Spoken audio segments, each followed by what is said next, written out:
Hello, I'm Andrew Susskind, and I'm a therapist and author based on the west side of Los Angeles since 1992, specializing in trauma and addictions.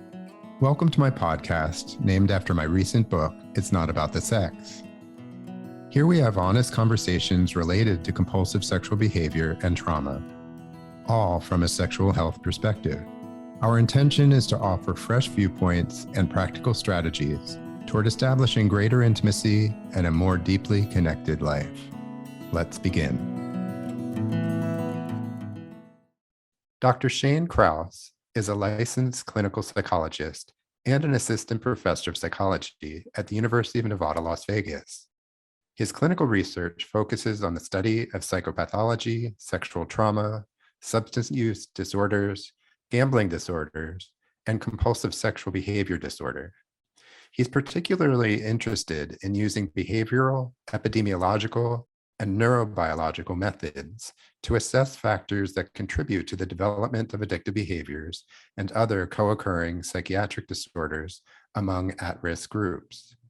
Dr. Kraus has published extensively on sexual behavior and was part of the World Health Organization working group who put forth the diagnostic criteria for compulsive sexual behavior disorder for the ICD-11. He received his PhD in clinical psychology from Bowling Green State University in 2013. In 2015, he completed his postdoctoral psychology fellowship at the VA Connecticut Healthcare System and the Yale School of Medicine, Department of Psychiatry. So today I am really excited to have our guest with us, Dr. Shane Kraus. And I met Shane a few months ago at a conference, the Society for the Advancement of Sexual Health. And I was really excited about what Shane and his fellow researchers are really taking a closer look at certain topics that just haven't been looked at before. And what's exciting about it for me is that I've had, I believe, only clinicians on the podcast up to this point. We've been doing the podcast a few years now. And so I think, Shane, you're the very first researcher to be with us. So welcome. Thank you. And we have so many things we could talk about, but I'm going to start off with really the basics of what brings you to the podcast today, which has to do with the new classification or the newer classification of compulsive sexual behavior disorder, which is in the ICD-11. And as I mentioned in your bio, you were really instrumental in being one of the folks who helped the World Health Organization classify what we now call CSBD as a classification. So I'm wondering if you can talk about what this really is, what symptoms define it, and also the controversies that surround it as well. Perfect. Sure. Thank you so much. I will. That's thanks. So compulsive sexual behavior disorder is a relatively new term. And as you're correct, in 2022, it became, in a sense, live. It became an official disorder. And what that meant is in the first time, so historically we had terms like sex addiction or out of control sexual behavior. And we had other terms to describe problematic or, sexual behavior that was getting people into having difficulty, problematic pornography. And for the first time, we were able to kind of put a classification system, as a mental health disorder. But in this case, we classified it or called it compulsive sexual behavior disorder rather than sex addiction or hypersexuality, hypersexual disorder. And the reason that's really important is, we want to always be thoughtful around not creating labels and classifying sexual behavior because lots of people have varying sexual behavior, sexual practices, and that itself is not problematic. But for some people, they do have issues. And for the first time, we were able to have kind of a uniform kind of framework to think about that. But it has been controversial. And we'll talk about that.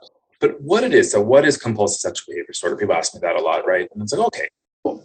So what that is it's a kind of a broad term to describe, in a sense, problematic or compulsive or difficulty regulating oneself or stopping oneself engaging in a kind of a sexual behavior. So in a sense, despite you have intense, repetitive behaviors, sexual behaviors, it could be pornography, it could be casual sex, could be masturbation. And despite your best efforts, you cannot stop doing it, right? For at least 6 months. So it isn't something that just came for a week and went away.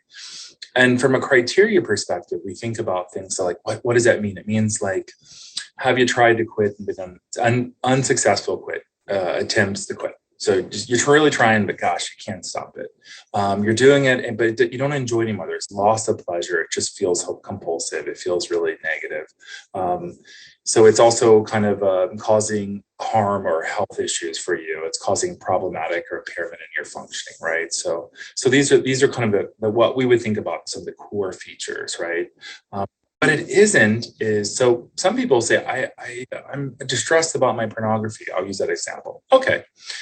But they're distressed because maybe their pornography is different than their religious or spiritual or their personal value beliefs. And we say, well, okay, but we want to make sure that before we give, as a clinician, I'm a clinician as well, before we label someone with a disorder, that the distress alone isn't the reason. So like, oh, I used pornography once this last month, I know I have a porn addiction. And the answer is no, that's not the case.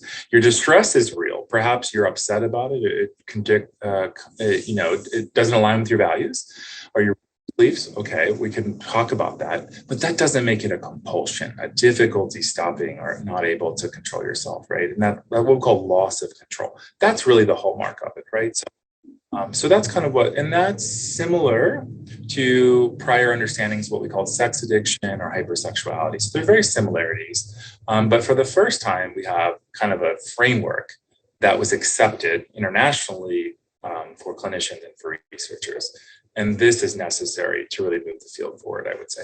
Mm-hmm. Several years ago, I saw a documentary that defined addiction, I'm going to use the word addiction, as anything that you want to stop, but you can't, which really, in a sense, is more compulsion, right? And I'm wondering for our listeners, because it can be confusing, can you talk about the difference between something addictive and something compulsive? Yeah. Okay. Yeah. So I think that there's similarities, right? So if someone who has a substance usage, an addiction issue, gambling, there's often like a difficulty controlling. So loss of control is a big thing, right? I'm trying to not drink, but I keep failing to stop drinking. I'm having health issues. Consequences. Great. So those are very similar. And that's very similar to sexual behavior. It could have health issues, difficulty stopping oneself. But with addictions, we often see things related to tolerance. So doing something, drinking more and more because you're trying to get the same effects, or withdraw, you stop and have a physiological reaction. So with addiction, there's some symptoms that are more substance dependent or more specific than impulse control disorder, which is what CSBD has been classified as, which minus those withdrawal, tolerance, and those other symptoms. Because to be fair, we just don't have that data right now. And the CSBD criteria is a very simple kind of what are the core things we think are the issues affecting people. And from that, we can study and build upon it. We can say, well, if someone stops using porn compulsively, what if they have tolerance? What if they have withdrawal? What if they have psychological stress?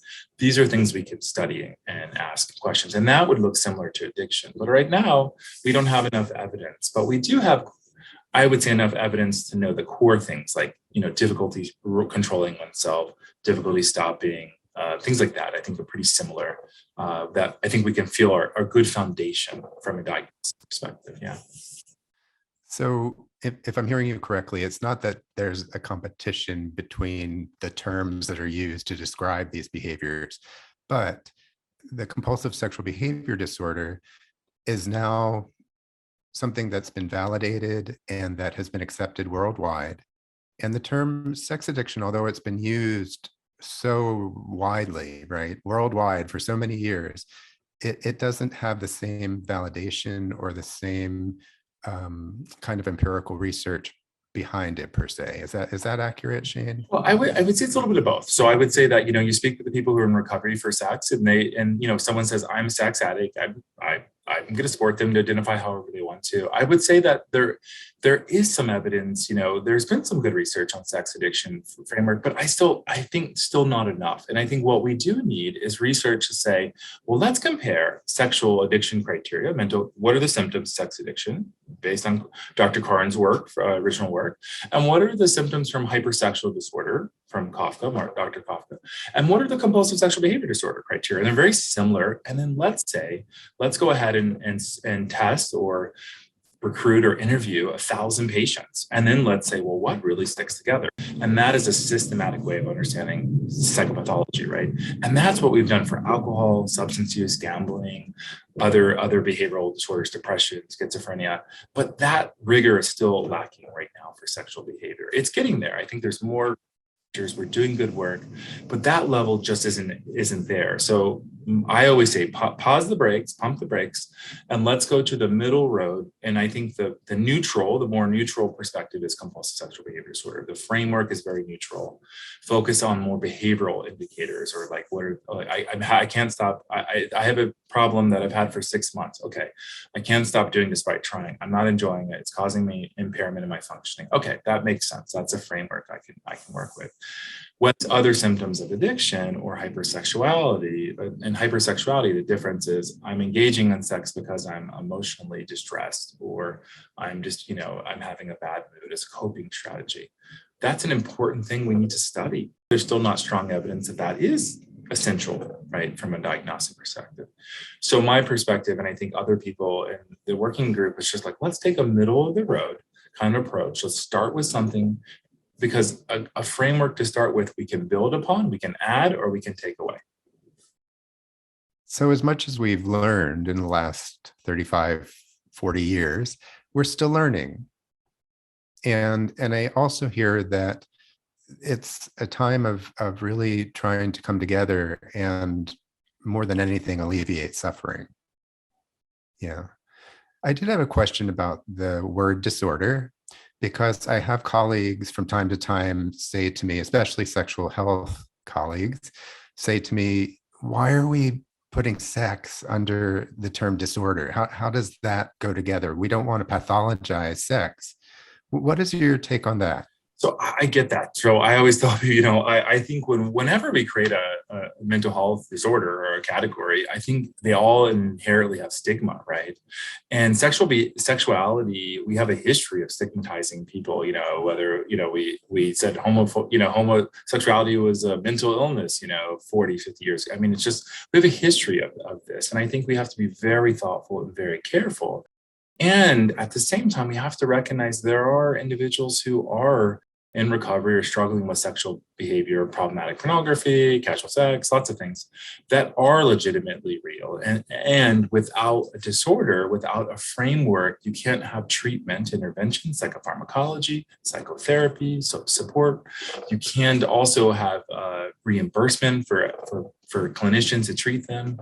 You also then can't legitimize their experience and help reduce stigma. So there's pros and cons, and I think we have to be very, very thoughtful around applying a label to someone. But at the same time, I've often met people and say, nope, you don't meet criteria, but you do have this issue. I think we should explore it in psychotherapy. At the same time, it's also helpful if someone who's really struggling to say, you know what, this is a really concern for you. It does meet this diagnostic criteria, and here's what we think we're going to do for a treatment recommendation. That's also helpful for a client. It's also helpful for someone to say, you know what, my experience is valid, and how do I get help and treatment for it? So it's really kind of a dialectic, right? It's two things are both true, and I think we have to walk that road of saying, how do we increase access and support others, and also make sure we don't label people whose sexual behavior might be different than someone else. Sexual behaviors are really variable, and that's a good thing. It's not a bad thing.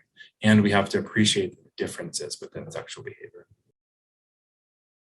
One of the topics that you and your colleagues shared at the conference was this idea of moral incongruence.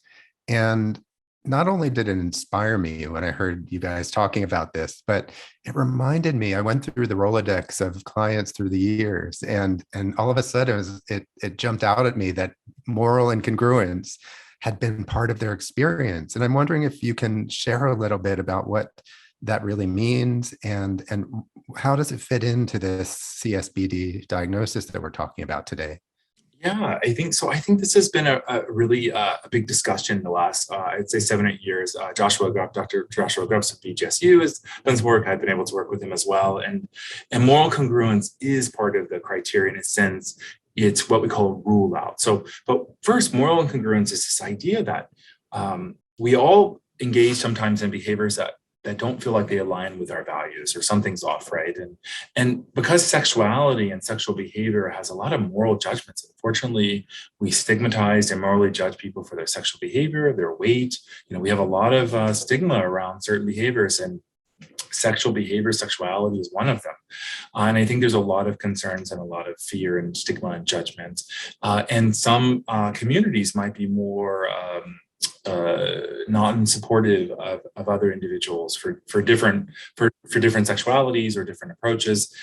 So sometimes, for example, we've seen people seeking treatment who might say they're report being an evangelical Christian, for example. I'll just use that example. It could be any other faith. So I've seen them all faiths, so I'm not picking on them, I promise. Who maybe any pornography use is very distressing for them, and says, I'm a bad person. And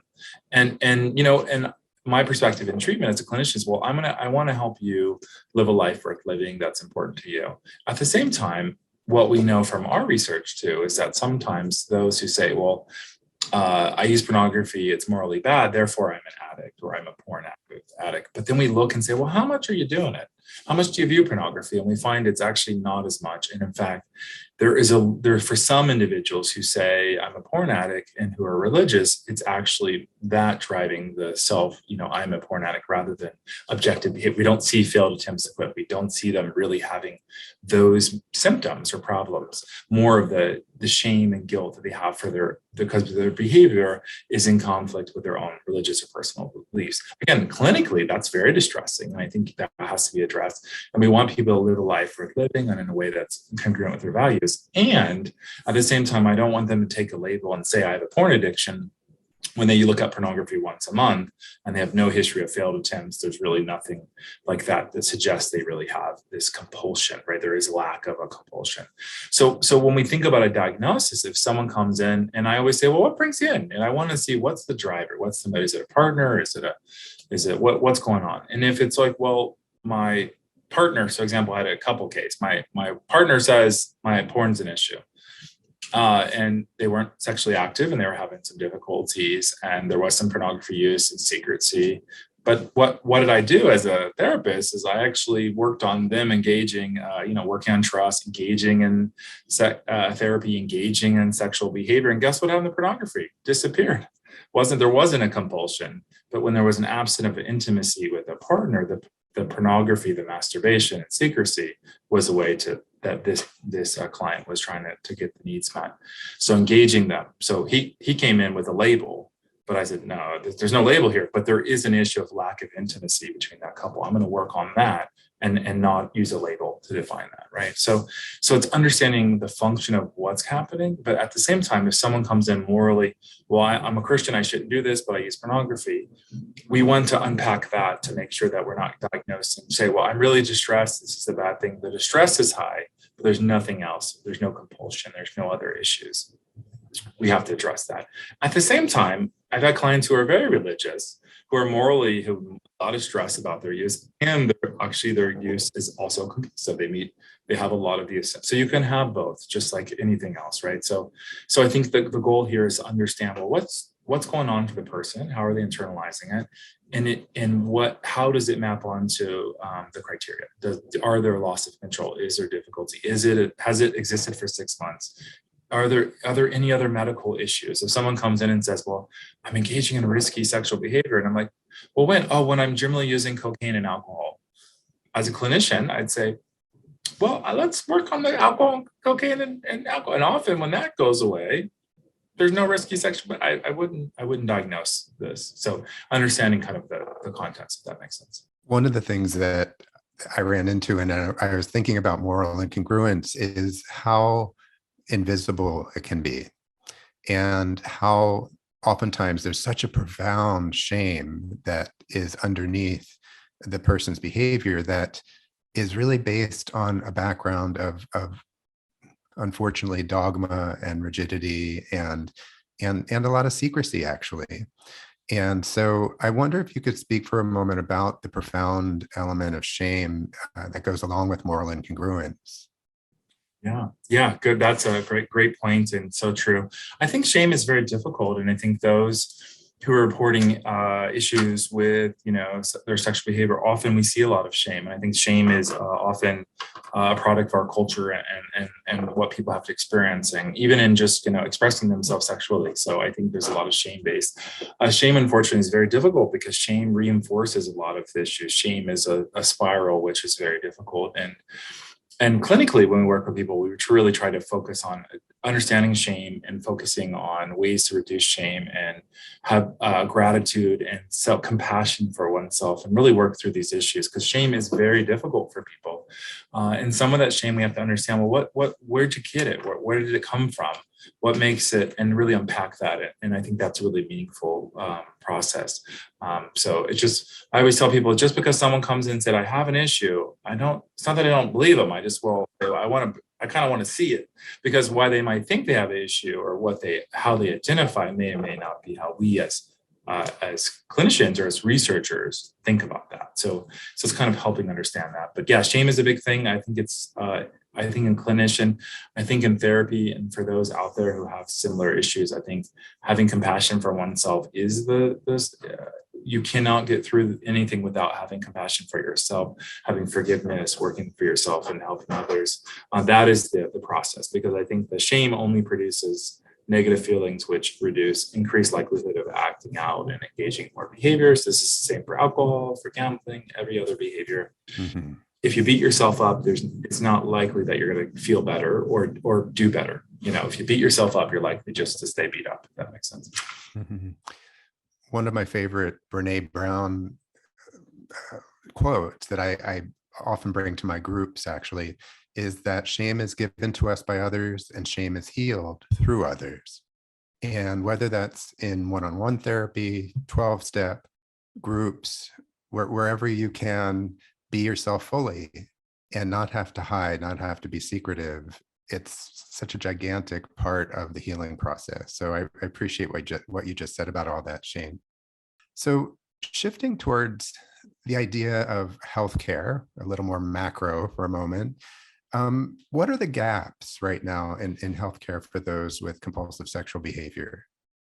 Yeah, well, there's a bunch. So I think the first one is going to be really so we have a framework, we have a disorder, but it's really also kind of working with healthcare companies to really legitimize it and provide and reimburse clinicians for treating sexual behaviors. Because what happens, and I've done this, is someone has depression, so you bill for depression, but you're really treating also this other behavior. And I think we need to really work and advocate for this to be a billable, treatable, reimbursable kind of access to care that we would for any other, other things such as gambling or alcohol or substance use or anything. So I think that's not there. Again, I think now we have a framework. We're really just took the first 2 steps in the marathon. So we have a long way to go in terms of that. I think the other thing is really continue to work on the classification and the diagnosis and really make sure, okay, is this right for everyone? But is this also correct for women, for people of color, LGBTQ+? We really don't have really good diverse data yet for clinical samples. We have a lot of, what we do have is often convenient samples or people seeking treatment. And unfortunately, most of those who can seek treatment have more resources or funding or money. And that's not necessarily those who are underserved in our community. So we have to think about that. So from a diagnostic perspective, I think we have a good framework, but I still want to really do a lot of rigorous work to say, well, is this true for younger people, older people, people of color, people from different languages or different cultures? And we're doing a lot of big multi-country studies now to really say, okay, well, how does this look in Peru? What will this look like in Hungary or in South Africa? And how do we understand these components from a cross-cultural perspective too? So that's another area.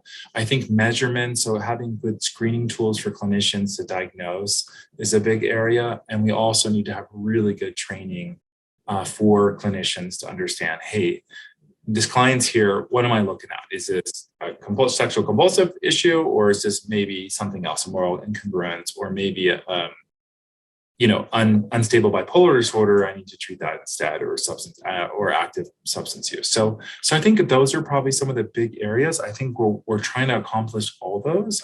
What I love about this field is that it's so new, but what scares me at the same time is like, oh my gosh, we have so much to do. It's a good problem, but it's like, wow, no matter which direction I look, we have a lot of work to do, I would say. But I would say that's only because of all the excellent work that's been done decades, in the past, that we now are starting to have legitimize people's lived experiences for decades who've had these experiences. And now we're saying, we hear you, and we want to try to advocate to help you and get services. And I think that's the next point. And the last point is research funding. Unfortunately, research funding is very limited. And we really need good research funding to really do good, high quality research studies that really do take into account all this diversity, gender, sexual identity, all these discussions and these points that are limited right now, the data and the results.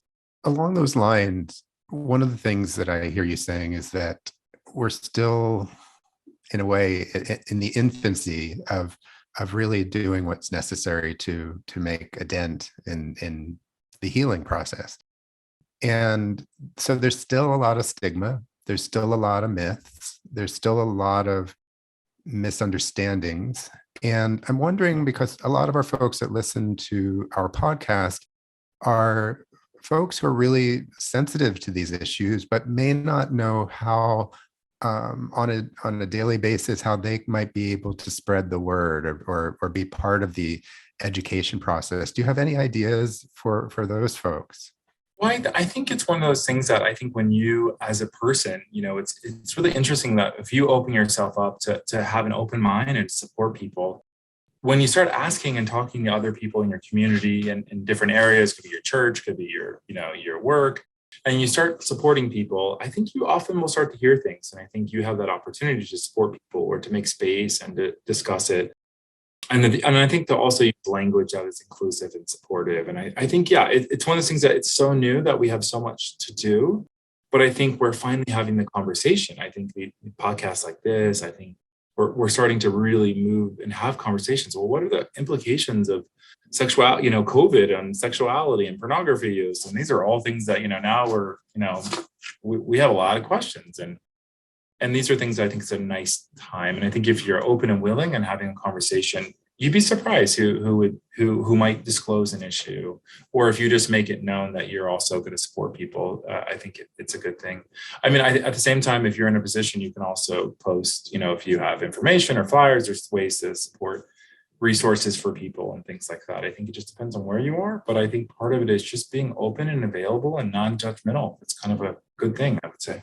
Mm-hmm. Absolutely. Not everybody is familiar with the World Health Organization. And I realized I didn't ask you this before, but I want to ask you this before we wind down.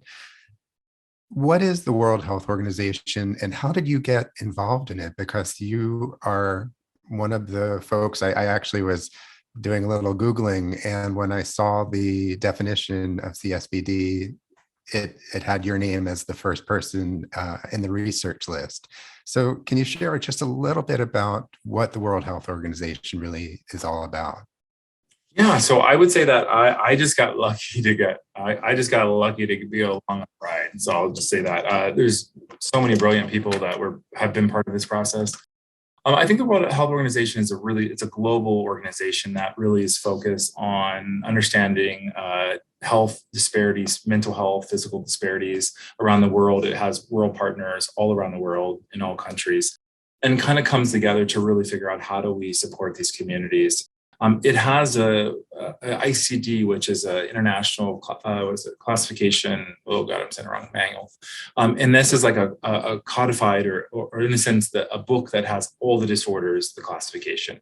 And why that's important is that the world uses that. So the US, only uses the DSM-5, right? The DACS manual, because we're US, we use something separate. But the world generally uses ICD-11. So having that recognition by the World Health Organization to say, hey, we recognize that CSBD is a hotly debated, controversial topic. We know that the science is still kind of evolving, but we recognize that its inclusion and its discussion will, hope reduce stigma, increase funding, and will increase access for people with these issues. And those things, I think, are very true, because many of the countries in Europe and places, once it's in there as a disorder, a mental health disorder, then people have an access or are able to seek and receive treatment for it. And that really does increase access for people, particularly many of whom are marginalized. And so it is helpful. But they also recognize that, hey, it's not perfect. We don't have all the answers yet. And their answers, the reason we don't is because we haven't had the funding yet to do that. And I do think that's changing. And I think there's now some really funding that's happening in Europe. Here, I think we're really seeing an increase in kind of an enthusiasm for the topic. So I think in 5 years, we're going to have a very different, worldview and understanding. But yeah, they took a big risk, and I was so happy to be part of that. There's all these brilliant people that I work with, and I just so grateful to continue to work with them now, and kind of continue to move this forward. In my perspective, I've always said is that, look, it's not perfect, but it's a framework to which we can start to build on. You can argue, you can be, researchers, you'll see these debates, they argue it's this, it's that, and they have these academic debates. But meanwhile, the person who's sitting in front of you who can't get access to help or feel validated for their issue, to me, that's a problem, right? So I'm less than interested in having a scholarly debate and doing all these things and trying to figure out how to serve people who are struggling. So this is kind of the World Health mission, World Health Organization's framework is, how do we address disparities? How do we serve these people?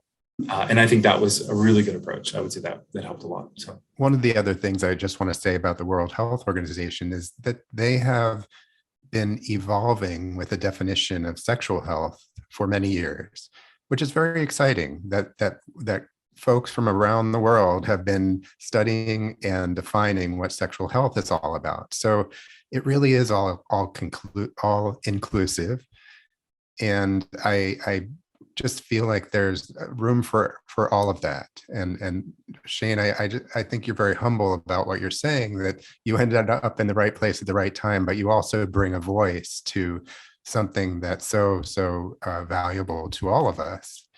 And before we end for today, I'm wondering if there was just one thing that you'd like our listening audience to take with them from our conversation. What might it be? Oh gosh, that's a good one. I would say that I think just always have a willingness and openness to this area, and if you yourself, this is an area that you have had to struggle with or struggling to have compassion and help for yourself, compassion for yourself, and at the same time also, if it's not something you struggle with, also to be open-minded and supportive of others, and just kind of keep that open mindset of others and helping others. And yeah, I would say that's the biggest thing. I think their biggest hurdle is to stay non-judgmental and to support others, in this area as we again continue to get more information. But how do we support people who have different struggles with different things? Well, thanks again, Shane. It's been such a pleasure spending the time with you. And I hope at some point down the road, before 5 years, that you can come join us again and we can get some updates. That would be great. Maybe we'll do something at the next SASH Conference. I would love that. Thank you so much, Shane. Thanks for listening today. It was really terrific sharing the time with my colleague, Dr. Shane Kraus, and discussing this really meaningful topic. If you are so inclined, please give us a 5-star rating, be sure to subscribe, and share my podcast with those who may benefit. I look forward to you joining us the next time. And don't forget to stay connected.